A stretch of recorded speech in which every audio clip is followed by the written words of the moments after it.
Hi, everyone, and welcome to the screencast for February 24th. Oh, hope we are done with the snow. I know we've been talking about that a lot, but hopefully those last two storms are it. Schedule for the week. We have a learning supports meeting on Monday. We also have a tech team meeting. We have on Tuesday and Wednesday, our PBIS team will be out of the building at an all-day training with other schools. So we have that going on. We do not have a staff meeting you'll see on Wednesday scheduled as of now. And then on Thursday, we have our Stomp, Chomp, and Read rally at 2 o'clock. And also, we have our Stomp, Chomp, and Read event on Thursday night starting at 6:30. So looking forward to that. Friday looks like a pretty normal day there, except for our book fair previews, which look like they're starting there. So lots of things happening in a short amount of time this week. Hey, I have some news to share with you regarding new staff and old staff switching positions. In our sales room Jenna News class, Minerva Shaddad will be moving into that classroom. You might have seen Minerva helping out with some students in third grade. Brittany Patron, I'm not even sure how to say that. I'll have to make sure I get that right. For Brittany's sake, will be joining Jenna in her class starting on Monday. So please make sure you welcome Brittany if you happen to see her.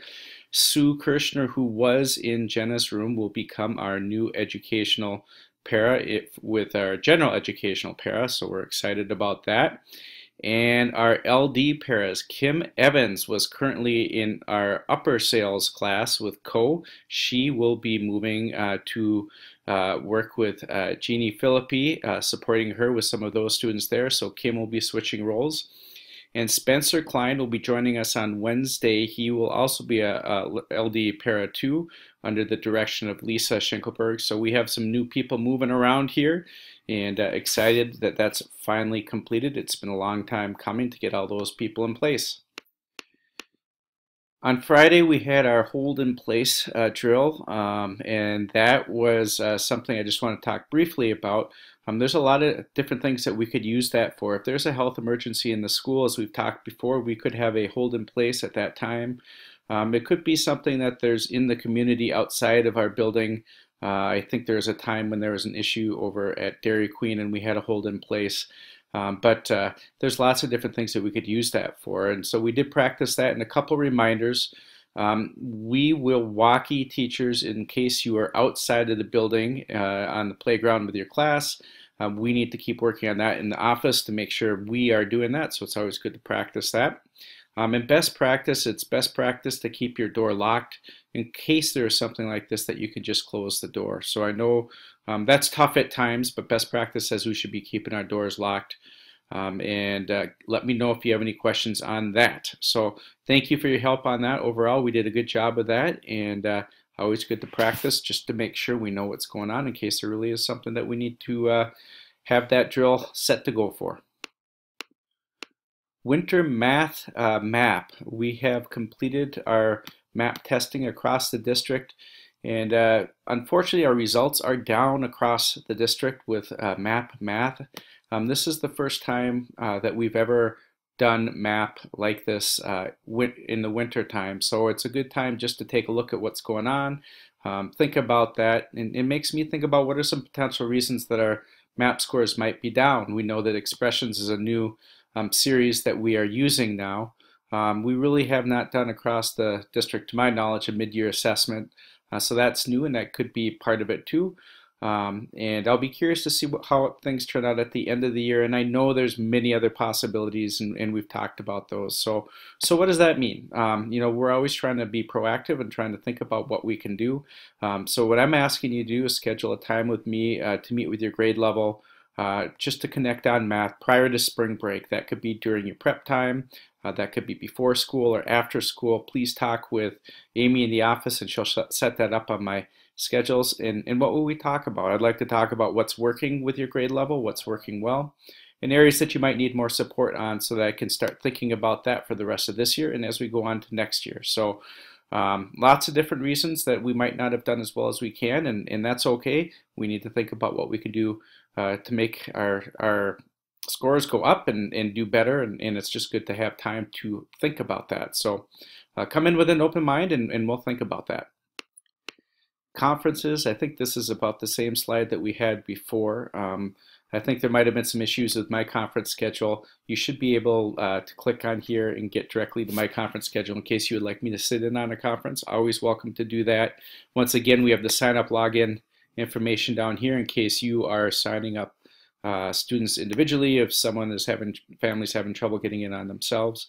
And then down here, this is new attendance sheet. This fall, we had an attendance sheet which talked about how many days students have been absent. I'm going to be doing the same thing. I know Amy's running off those same sheets again in the office. And then once again, I'll give you a list of the kids in your class and how many days they've been absent so that you can share that with families at conferences. So thanks for your help on that. We still want to be focusing on attendance. We know that's important. All right, upcoming events. We have March 5th and 6th. We have our professional development, the early release days, and just as a reminder, that first day, March 5th, is math across the district. And then on March 6th, we have literacy that will be at Westwood.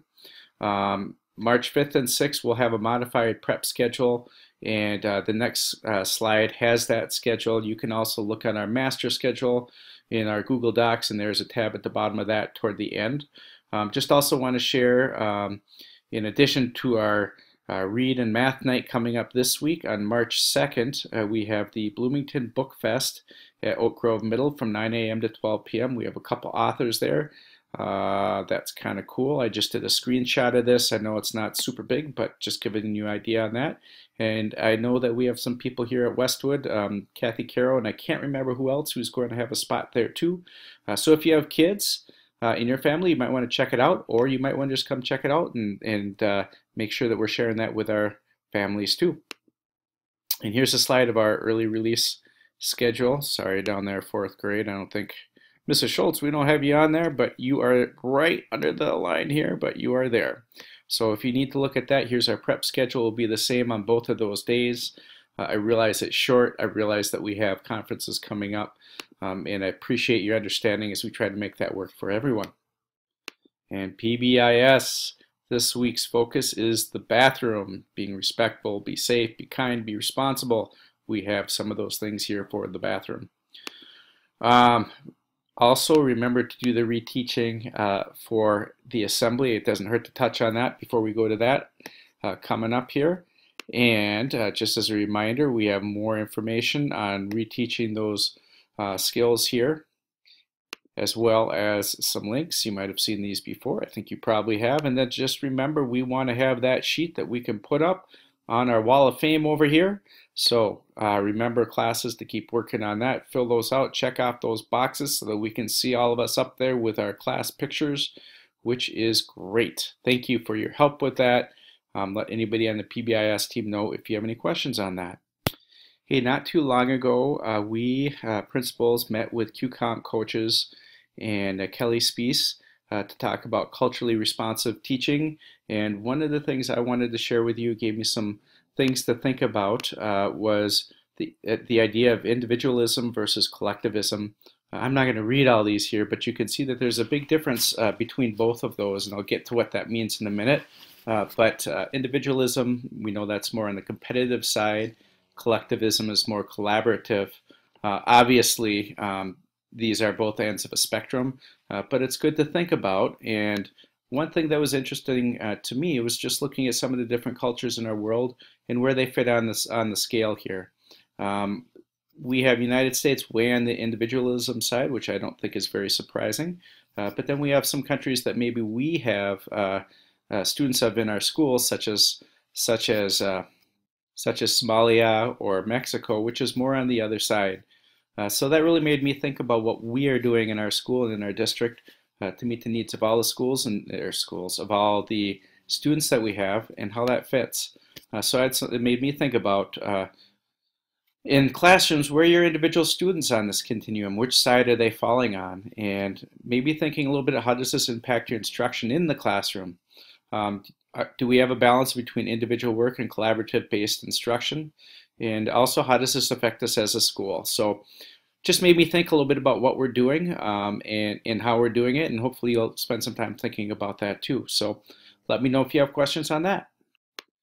Finally, we need a few thank yous out there. First of all, I would really like to thank our kindergarten teachers for organizing and putting on our kindergarten registration night, as well as Amy Steffen and our Westwood staff that volunteered to help out. A lot of people helping with that, and our custodians. There's a lot of work that goes into that, and I was really impressed with how that all turned out. Some of the highlights for me, it's always exciting to see students and families and how they are excited about seeing our school.